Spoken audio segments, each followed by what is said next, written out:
last few months, we've followed the very talented Tomb Raider team through some of the most ambitious and innovative game development the industry has ever seen. In the next few days, they submit the final code for certification. If they pass, game ships on time and everyone gets some much-deserved sleep. If they fail, well, let's not talk about that. I'm Zachary Levi, and these are the final hours of Tomb Raider.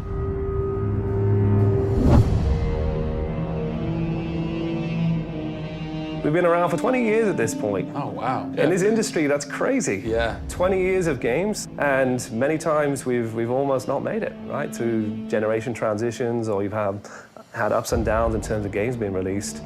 And for us to still be here, making games and being competitive, it's amazing. Is this pretty typical for you guys to be in the last week and really all you've got left are these little bugs to do? Maybe it's a few hundred still left to go. The team's cranking them out.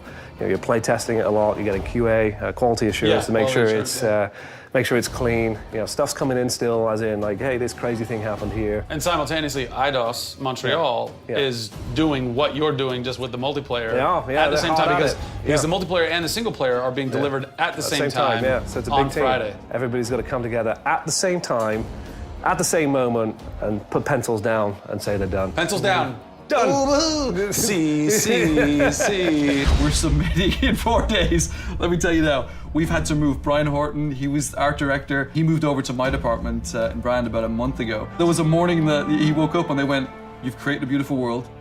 Now step aside." So my job is I'm working with a very talented team in the brand to make sure our screenshots are good, to make sure we have covers for magazines, posters, to make sure we have posters. Right. There's a lot of materials, just like in a film. Yeah. Where when a film's done and in the can, you have to sell it to people. You have to let them know what's cool about it. Yeah. Listen, I'm coming to get you. I'm going to get you out of there.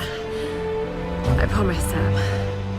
What's been great about this over the course of the entire process, you traveling around with us, is that we've been able to bring you the final hours of each of the pieces. Yeah. We've spent probably the last 6 months watching how the music's come to an end and the voice acting has to be done. So each of our episodes up until now has really shown a side of the final hours of that particular person's role in the game. And now everything's come to a head where we're submitting the game this week. The guys are tirelessly working. You know, the guys have literally, at some cases, slept in the studio. Okay, so launch day, let's say you were at March 5th now. Where are you? What are you doing? I'm probably in bed trying to get 12 hours sleep. Because more than likely I would have been at some midnight opening the night before up till very late celebrating. So I'm probably at this time of the day, I'm probably in bed. I think a lot of us won't even know what to do with ourselves. You get so heads down in something, and it's been a part of our lives for years now. And you sort of get to that point where waking up in the morning, you're thinking about the game, and going to bed at night, you're thinking about the game. I'll try to sneak a little time here over the holidays, but then, you know, wait till the dust settles and we really get this in the hands of the consumers before I can really relax, I think. Even though I played the game so many times, I cannot wait to take the cellophane off of that game. Yeah. Pop it in. It's the ritual. retail. It's the retail copy. Yeah. And there's something special about that printed disc, putting it into the system, and you're like, this is the same game that I worked on for 3 years plus. And everyone else can have the same experience that I'm gonna have right now. Yeah. Of all the taglines, whether they're actual dialogue in the game or marketing lines or whatever, something that would sum up your experience over the last 4 years is a survivor is born. Yeah. A survivor is born in you, a survivor is born in Crystal Dynamics. Yeah.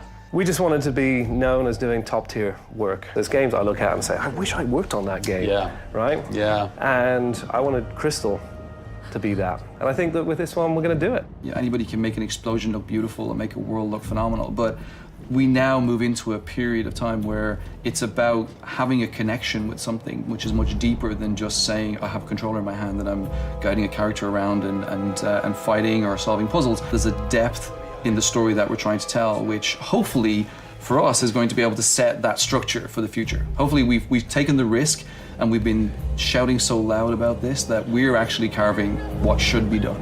No! Oh, don't do this to me, you northern bastard. Are you excited? You nervous? I'm both excited and nervous, you know, because we've been masters of our own destiny up until this point, and now we're going to continue that right through to launch. And what's great is that from the very first presentation I gave with Daryl about here's the vision of the game, all the way through to the very first game sitting on a shelf on March 5th, we've been there for the ride. We've been on that journey. And then all of a sudden you reach March 5th and you're no longer there's in charge. millions of copies of your game out there, and they're in people's hands, and you're thinking, like, how are they playing it? Are they having fun? What are they saying? What are they going to do? As soon as they put the controller down, what's the next thing for them? Do they want to tell people? What do you want their response to be? I hope those people see that the story we've built and the foundation we've built is one that will last a long time. Doing something that's special is just incredibly tough, no matter what it is. You've got to really want it.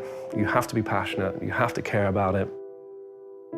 Everybody realizes that this is the game of their career, and everybody wants to put as much time and energy into this as possible.